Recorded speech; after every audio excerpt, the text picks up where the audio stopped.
Ia bertanya Ros kemana saja.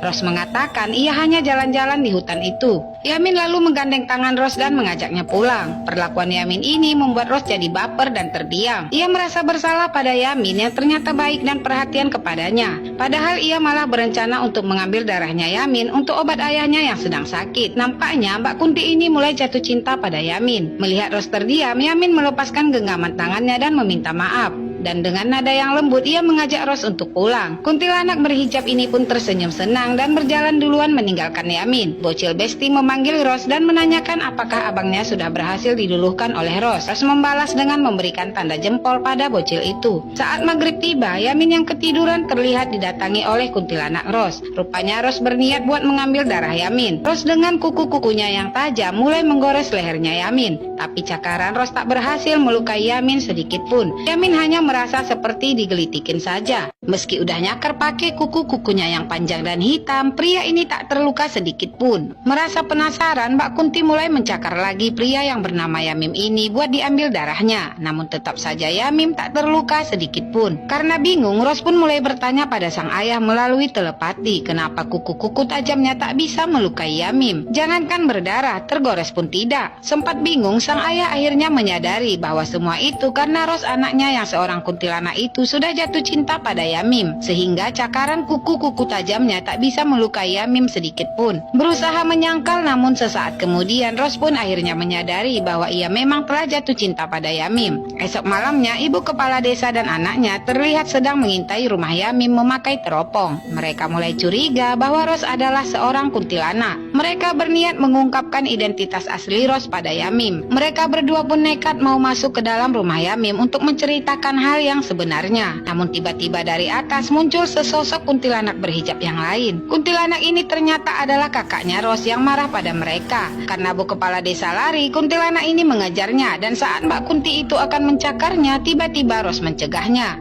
Ternyata Ros sudah ada di sana. Kuntilanak kakak Ros menjelaskan ia hanya berniat melindungi adiknya Ros, karena bu kepala desa dan anaknya akan membongkar rahasia Ros pada Yamim. Namun Ros mengatakan pada kakaknya agar menahan diri supaya rencana yang telah ia susun tidak berantakan. Kakak Ros menyuruh Ros untuk segera menghabisi kedua orang ini agar rahasia Ros aman. Lalu kakak Ros ini pun pergi dan menyerahkan semua keputusan pada Ros. Apakah Ros akan melakukan saran sang kakak? Setelah Ros mencabut paku yang ada di telapak kakinya, ia kembali ke wujud aslinya sebagai kuntilanak berhijab.